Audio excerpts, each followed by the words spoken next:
Hey, welcome back to Gowns Papercraft. Thank you very much for watching. Look at this pretty box.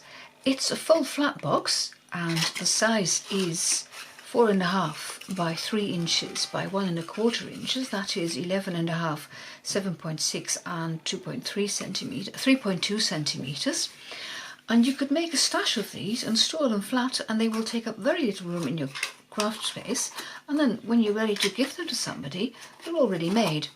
The ribbon is attached all the way around so that it doesn't get lost while it is in storage, of course, and it's an easy box, and it makes the most of this beautiful designer series paper, any designer series paper. And I'm going to show you a way how you can cut this so that you can get a continuous pattern such as in this box. I'm also going to show you a bonus card at the end of the video, because there will be a scrap of this designer series paper left, and I can show you how you can turn that into a card. So are you ready for it? Then let's begin. The box is made of a piece of cardstock, and this is copper clay. It is 9 inches by 8 inches, 22.8 centimeters by 20.3 centimeters, and you're going to score this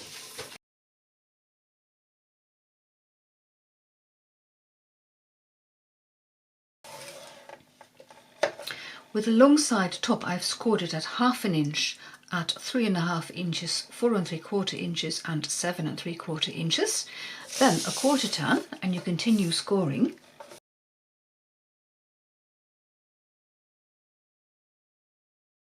I've scored at 1/2 inch, at 1.75 inches, at 6.25 and 7.5 inches. And I realise I completely forgot to give you the centimetre sizes.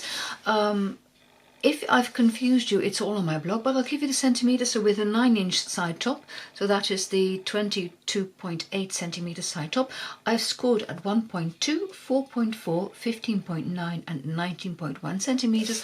And after the quarter turn, 1.2 centimetres, let me check my notes, 4.4, 15.9 and 19.1 centimeters. But as I said, it's all on my blog, and there's a link in the description box below. I'm going to fold and burnish all these score lines. I use my bone folder to do this, to make sure that I get really nice and crisp score lines.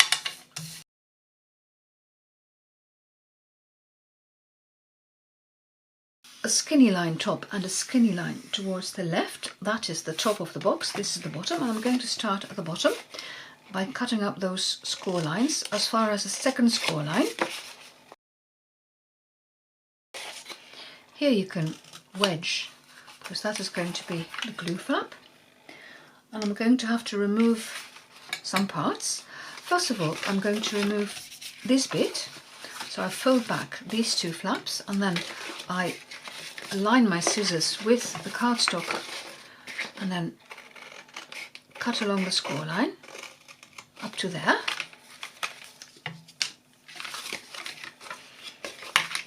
This is going to be a flap that you tuck in, so you leave that alone. These two I'm going to shorten along the score line and then wedge.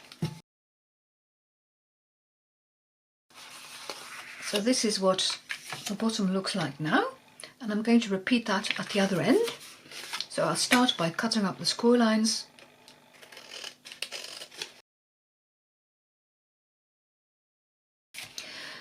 This part of the box is mirrored with that part, so I'm going to cut away this piece as well.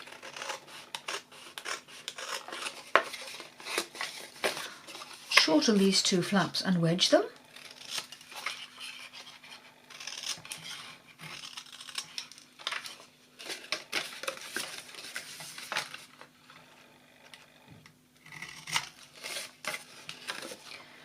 And then in a minute I'm going to do just a couple of snips more for the closing flaps of the box. And I need a corner round punch for that, and I forgot to, well, I didn't forget to take it out, I just cleared it away when I cleared my desk for filming, so I'm going to get it. I do not have far to go, so just a corner round punch. Then this flap, I'm going to cut away the score line, and when I'm nearly at that score line, I'm going to move my scissors to the right, the paper to the left, so I get this tiny wedge, so straight up and then scissors towards the right and the paper towards the left, here too. And then I'm going to use my corner rounder to round these corners.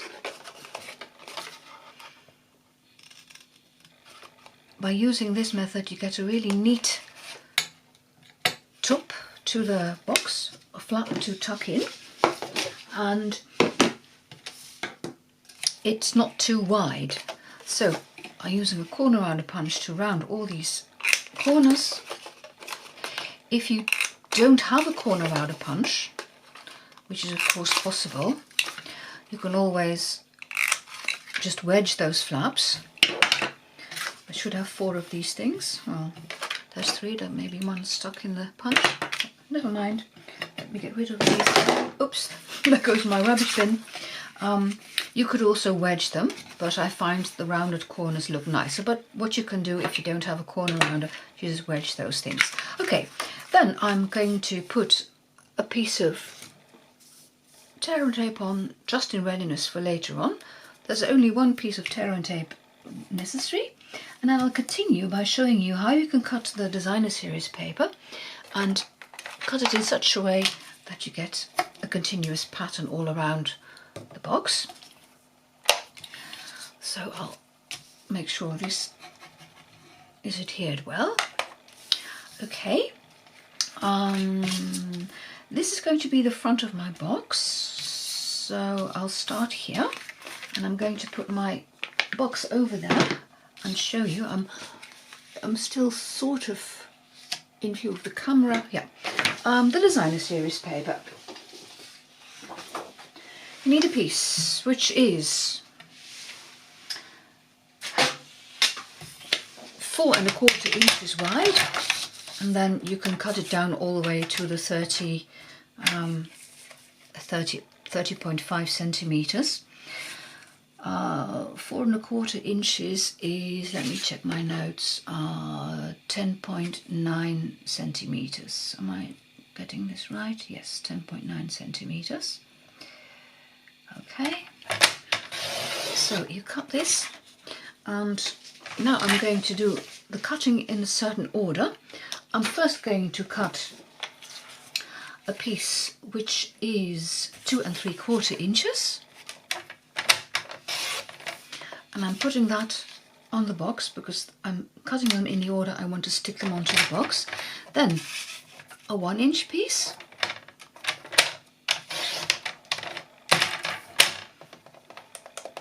put that on the box second, another 2 3/4 inch piece, put that onto the box next, and then lastly a 1 inch piece, and I'll give you the centimeters in a minute, and put it on the box. You could see that here towards the left. This piece is a scrap that I'm going to use later on to make the card. The centimeters, it was 10.9, and the first piece is 7 centimeters. The second piece is 2.5 centimeters, 7 centimeters, 2.5 centimeters again. And I'm going to stick them on to my box in this same order. So I'll use just a bit of seal in the middle, and then I put liquid glue all around it. My glue bottle is getting empty, so oh well, the glue is still flowing, so I put the rest of the glue, the wet glue, around it, and then I can stick it onto this panel of the box. And by using this method and putting a bit of seal in the middle, when I'm happy with it and it's on straight, I just press down in the middle first, and then I let the rest of the glue stick to the paper. Same thing here. Some seal in the middle, and then you put the liquid glue all around it, and then you adhere it to the box.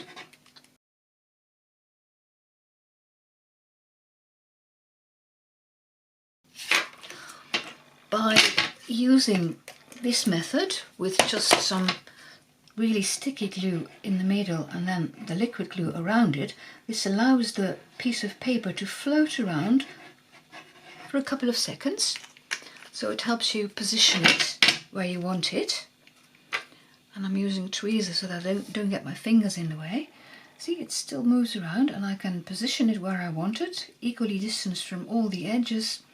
When I'm happy, I press down in the middle and then onto the rest, and the cardstock and the paper don't shift anymore, and you get this really pretty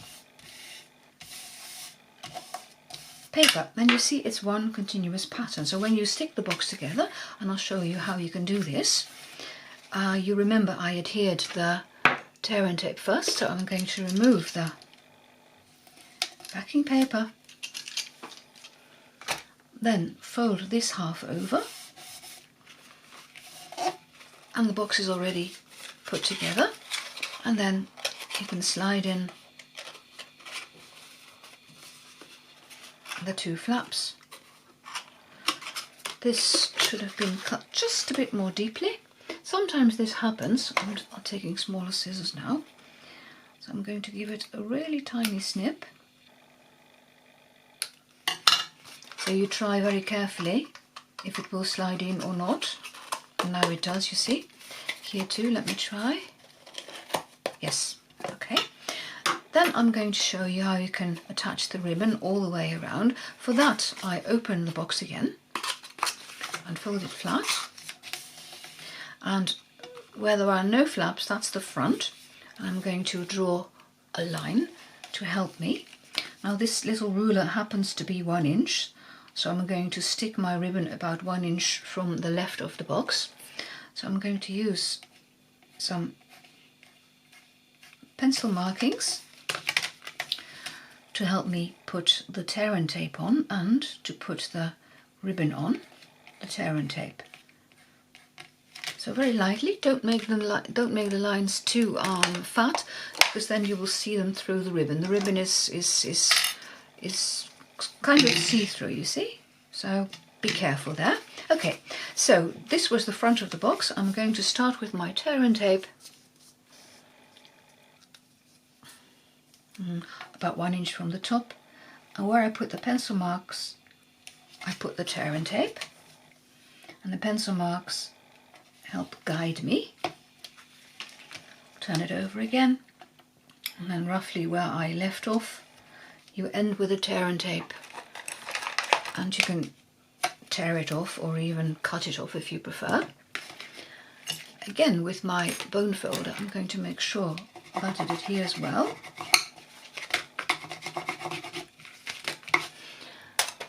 And then from the front, I'm going to remove part of the tear and tape and put the ribbon on.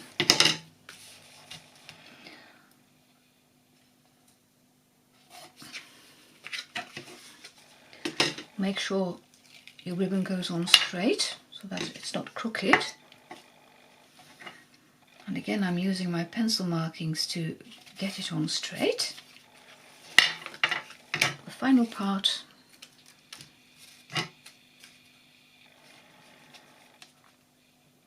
and end up where you started. Cut off what you don't need.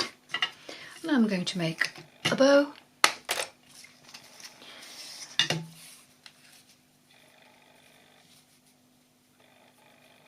Two loops, you cross the left over the right and you pull that through. Then you let go of that end, let it move towards the back, and you pull, and then you can adjust the ribbon.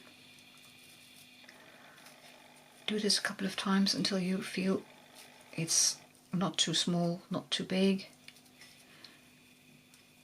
Okay, and then I can shorten it, and I'm going to use my cigarette lighter to make sure the ends don't fray. Well, I'll do that later. A lighter, where is my lighter? Ah, it fell down. So very briefly touch the flame to the ribbon. Then I'm going to use 2 mini glue dots to stick it on. 2 because this is a larger bow. and I want it to adhere really well. So there we go. Right, and then if I don't get the glue dot stuck to my finger, put the bow on and you have the box which is ready. Now, I promised to show you how you can use this scrap of designer series paper because it's too pretty to throw away, and turn it into a card. I'll show you the card. This is it. I had to turn off my camera there for a minute because I would have exceeded my recording time. So this is the card. I've used a card base made of copper clay because I wanted to keep the colours the same. And this is the ordinary size. This is 4 1/8 of an inch by 11 inches. I'm going to score that at, sorry, it's 8 1/4. Forgot to give you the wrong size. It is 5.5 inches wide, so that's 14 centimeters. It is 8 1/4 inches wide, which is 21 centimeters, and I'm going to score this at 4.418 of an inch, which is 10.5 centimeters. Sorry about that. Fold it, burnish it.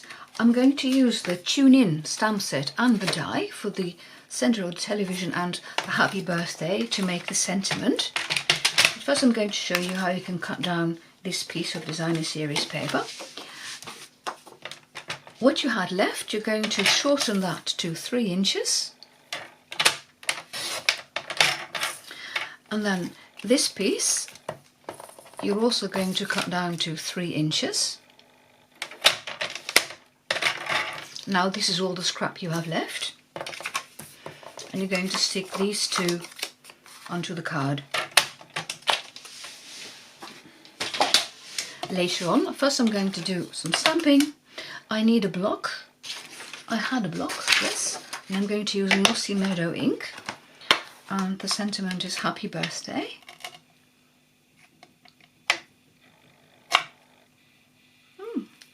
There's a paper scrap there. Don't want that. So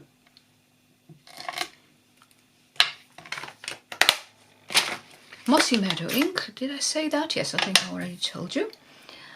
Okay, ink up the stamp and stamp. Let the ink be absorbed into the paper. See, there's a nice clean stamp, and then I'm going to clean off the stamp to prevent any accidents from happening. And I'm going to use the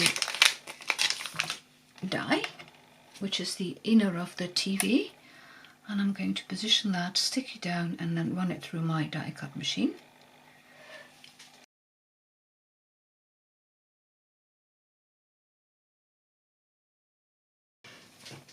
So here I have my card base, already my sentiment, the pieces of